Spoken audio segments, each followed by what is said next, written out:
Puja dan bersyukur kita panjatkan kehadirat Allah Subhanahu wa taala, serta salawat serta salam senantiasa kita mintakan kepada Allah Subhanahu wa taala untuk senantiasa tercurah kepada junjungan kita semua Nabi Muhammad SAW.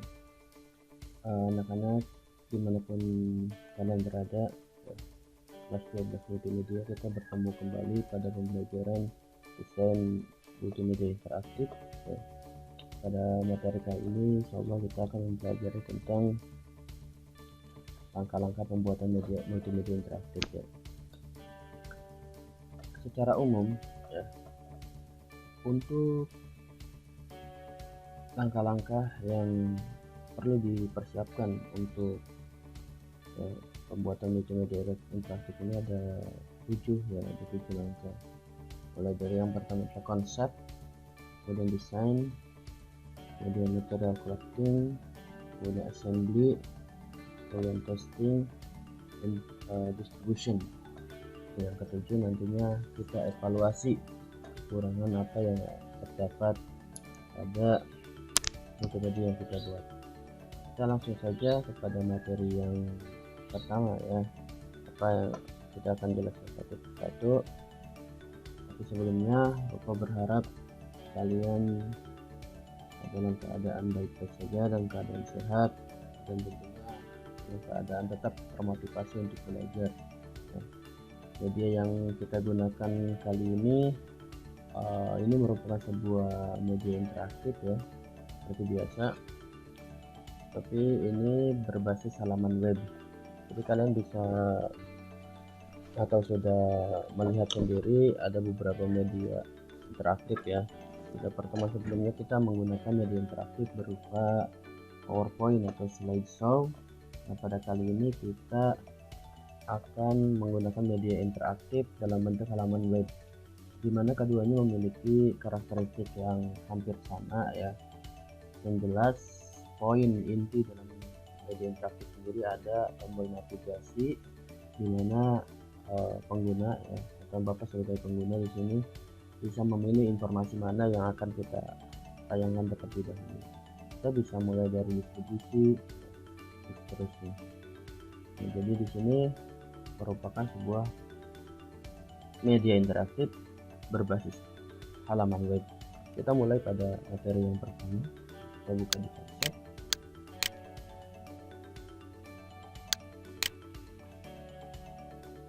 Apa yang dimaksud dengan konsep Di sini disebutkan bahwasanya konsep itu adalah tahap untuk menentukan tujuan.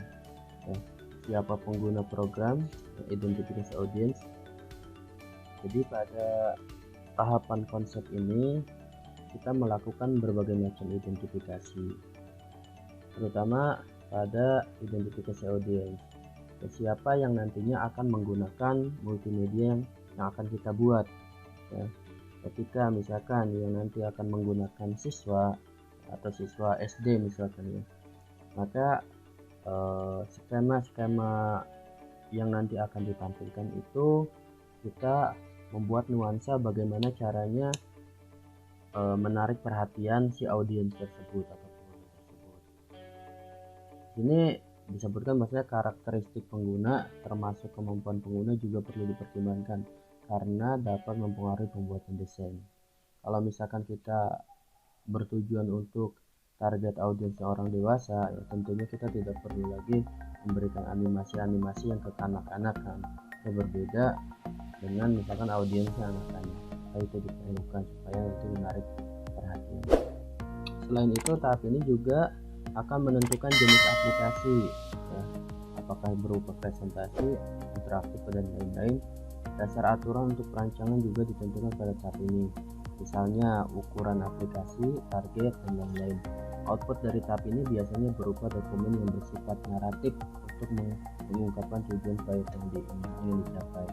Jadi ketika kita pengonsepkan itu tidak lain adalah merupakan ide cerita atau ide aplikasi yang akan kita buat, tujuannya seperti apa dan lain sebagainya.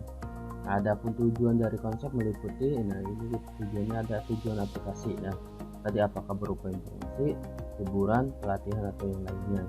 Kemudian tadi identifikasi user, penggunanya, sasaran penggunanya mau seperti apa, kemudian bentuk aplikasinya apakah presentasi atau interaktif. Kemudian aplikasi umum ya atau spesifikasi umum, ada bisa ukuran aplikasi, dasar perancangan, target yang ingin dicapai dan lain-lain. Nah, di sini juga kita bisa menentukan apakah penggunaannya menggunakan PowerPoint biasa atau kita menggunakan Adobe Flash yang lebih kompleks. Itu di tahap perancangan. Ada sebuah contoh ya, sebuah perancangan aplikasi atau media pembelajaran ya pada anak SD. Di sini mulai dari judul perangkat ajar interaktif pada pelajar IPA kelas 6 SD berbasis multimedia. Dan target penggunanya itu anak SD ya. Kemudian untuk foto dan image atau gambar-gambar ya, itu menggunakan foto yang berformat JPEG atau PNG. Kemudian audionya ada rekaman vokal, ada instrumen, tentunya ada juga background ya yang berformat MP3 atau WAV. Kemudian ada animasinya ya, animasi yang digunakan animasi sederhana seperti zooming pada objek. Di animasi itu perubahan pergerakannya ya. Kemudian interaktivitas ya, menggunakan tombol pause, stop, play, back, drag, button, dan input text untuk memindahkan dari suatu movie atau scene ke lain. Yang jelas ya bahwasanya kembali lagi desain multimedia interaktif berarti kita harus mempunyai tombol navigasi ya, yang membuat si pengguna itu bisa mengontrol jalannya penyebaran informasi. Ini tahapan konsep ya, bukan kira ini jelas.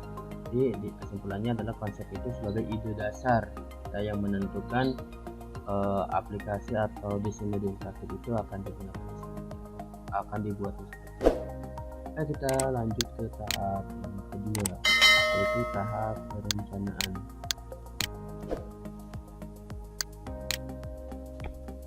Oke ya, sebagaimana sudah kita kenal ya, yang namanya merencanakan itu berarti membuat suatu tatanan ya, step-step atau langkah-langkah yang nanti akan kita tempuh sehingga pembuatan suatu kegiatannya itu berjalan dengan baik. Itu disebut dengan rencana. Nah, di dalam pembuatan desain media interaktif itu sendiri ada perencanaan ya. Perencanaan desain ini adalah tahap pembuatan spesifikasi mengenai arsitektur program, daya tampilan, dan kebutuhan material bahan untuk program. Spesifikasi dibuat serinci mungkin sehingga pada tahap berikutnya pada tahap material collecting itu ya, pengambilan keputusan baru tidak diperlukan lagi.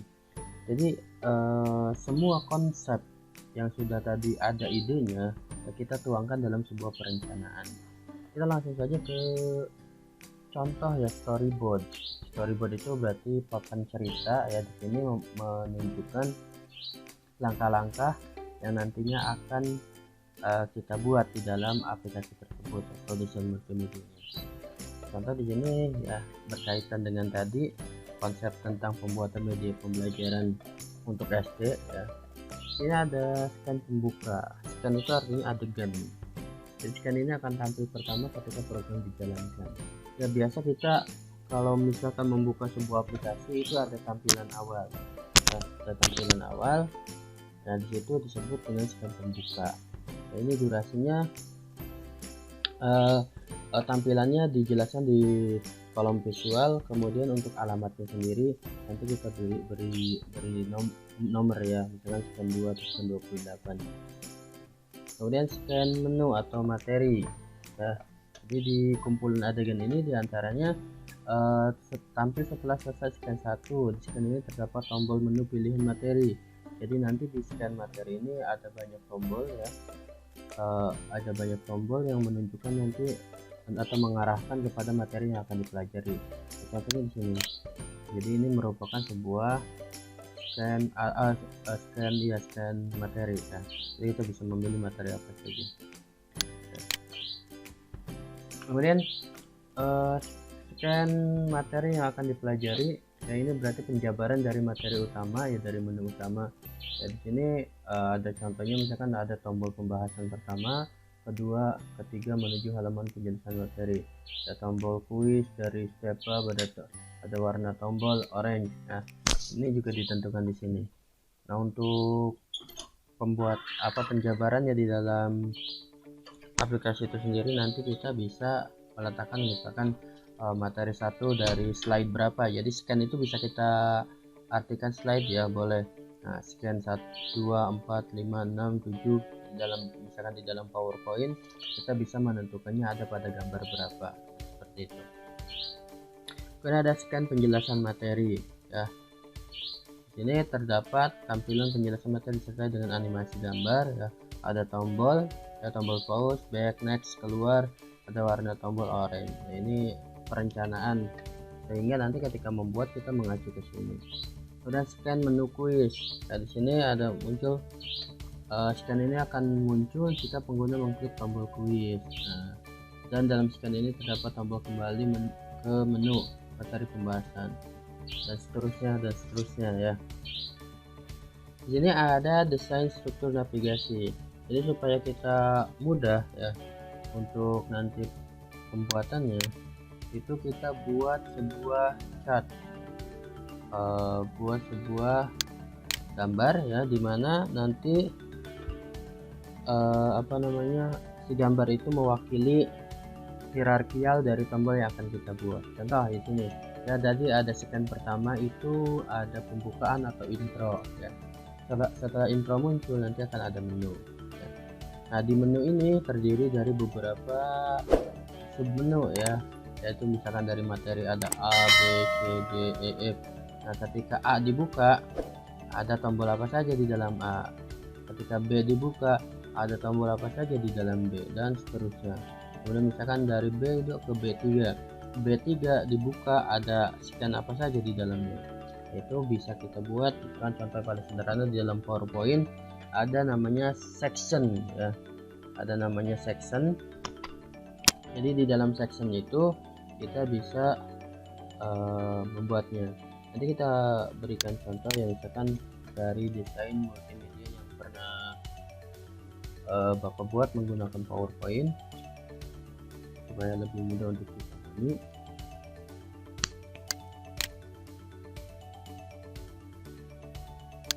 Nah, ini contoh misalkan materi dari yang kemarin kita pelajari ya. Kita coba lihat di bagian slide ya. Nah, di dalam slide ini contoh misalkan ini termasuk ke dalam intro ya. Ini termasuk ke dalam intro ya, karena ketika pertama kali tampil, inilah aplikasi yang tampil ini, yang ini, atau sampai tayangan yang tampil itu yang ini termasuk ke dalam intro ya, adegan intro. Nah, kemudian di sini di menu ini ya, itu akan muncul beberapa menu di sini, cuman yang aktif itu Bapak cuma aktifkan di sini ya. Nah, di sini nanti kita akan muncul submenu ya. Nah, submenu ini masing-masing, misalkan kalau dari hierarkial tadi A muncul dari A1, A2 dan A3. Dari setiap ini ya, dari setiap tombol atau menu itu mempunyai slide masing-masing, ada anggotanya masing-masing. Contoh misalkan ada flash ya, ada berapa slide di dalam ada flash ya. Kemudian ada button-buttonnya, ada tombol-tombolnya. Ini bisa kita buat dengan rapi ya ketika perencanaan ya. Idealnya ada perencanaan. Jadi seperti ini. Nah, sini seperti yang Bapak sampaikan ada yang namanya section ya. Ini disebut dengan section. Jadi ada 3 buah section ya. Kalau di Adobe Flash barangkali namanya adalah scan ya. Ini scan intro yang 2 slide ini.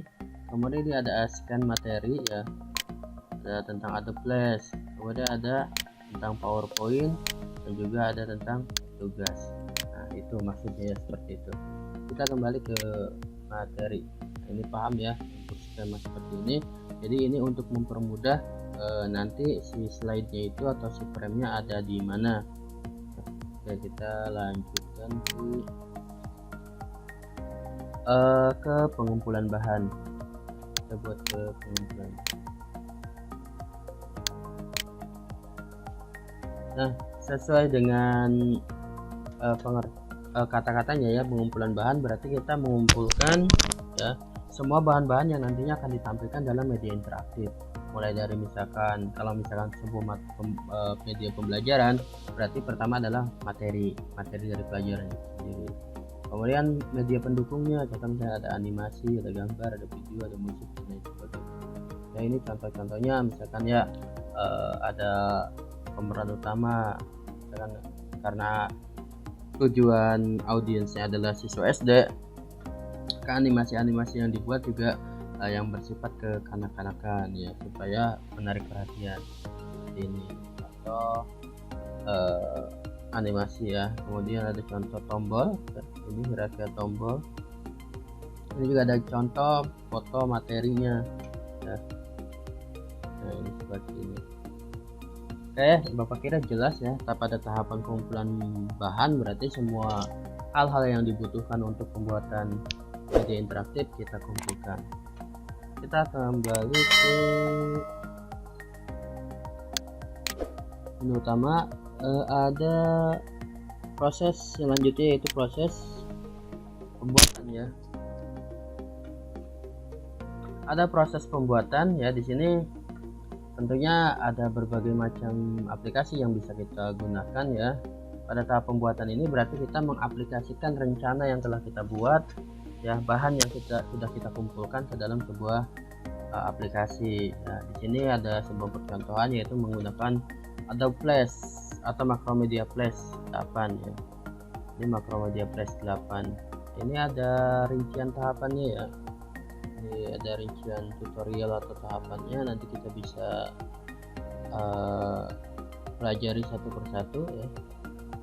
Ini nanti kalian boleh Bapak salin linknya ya, nanti akan Bapak kirimkan di web PJJ ya. Ini linknya, jadi nanti kalian bisa lihat tutorial cara pembuatannya. Tapi nanti akan kita lebih jelaskan secara detailnya satu persatu dulu. Kita bisa nanti praktekkan.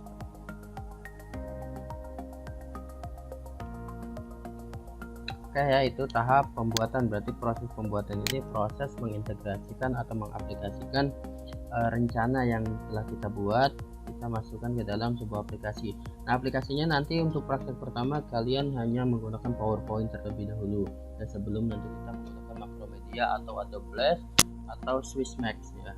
Itu masing-masing mempunyai kelebihan dan kekurangan masing-masing. Nah, kita kembali ke menu utama, yaitu setelah pembuatan kita masuk ke langkah percobaan ya. Aplikasi multimedia yang sudah kita buat ini tentunya sebelum kita publikasikan, kita coba dulu ya. Kita coba dulu sebagaimana Bapak ketika mau memberikan penjelasan kepada kalian menggunakan PowerPoint ini, Bapak tes dulu ya. Maksudnya apakah tombol-tombolnya itu berjalan dengan baik atau tidak ya. Apakah tampilannya sudah sesuai yang diinginkan atau sesuai rencana atau belum, dan lain sebagainya. Jadi ada tahapan tester di mana kita mengecek semua tombol, semua tampilan dan lain sebagainya. Itu yang dimaksud dengan tahapan percobaan atau tester. Kalau sudah berjalan dengan sempurna sesuai apa yang kita inginkan, berarti kita bisa ke tahap selanjutnya, yaitu tahap publikasi. Nah, kita kembalikan lagi, atau di sini bahasanya adalah tahap distribusi ya. Jadi karena tadi tujuannya adalah untuk sebagai media pembelajaran kepada siswa SD ya, berarti nanti kita berikan aplikasi atau produk yang sudah jadi ini kepada anak tersebut supaya nanti mereka bisa menggunakannya. Nah, selain itu ya, untuk proses distribusi ini nanti kita juga perhatikan apakah nanti media yang akan digunakan, alat yang akan digunakan oleh siswanya itu atau audionya itu apa. Contoh misalkan kalau tadi PowerPoint ya, tentunya yang nanti bisa membuka media ini ya komputer ya. Atau misalkan kalau misalkan kita ingin buat supaya bisa digunakan di dalam Android ya, kita akan pelajari lagi bagaimana caranya si media interaktif ini bisa dibuka di dalam Android dan tombol-tombolnya berfungsi. Contoh bisa menggunakan proses konversi dari iSpring ya menjadi file HTML5. Nah, nanti kita akan pelajari supaya nanti bisa dibuka di dalam Android. Nah, sementara untuk PowerPoint pasti bisanya tombol-tombolnya akan aktif dibuka di dalam komputer ya, atau Microsoft PowerPoint itu sendiri. Itu 6 tahapan sampai dengan tahap distribusi, dan tahap yang terakhir adalah kita evaluasi. Jadi apa-apa yang kurang di dalam proses pembuatan ini ya kita perbaiki, yaitu proses evaluasi. Nah, itu materi yang bisa Bapak sampaikan sebagai tahapan atau langkah-langkah penyusunan multimedia interaktif, mulai dari konsep, desain, material collecting, assembly, testing, dan distribution, sampai nanti ada evaluasi. Mudah-mudahan kalian bisa memahaminya ya. Kurang lebihnya Bapak mohon maaf. Bila taufiq wal hidayah. Wassalamualaikum warahmatullahi wabarakatuh.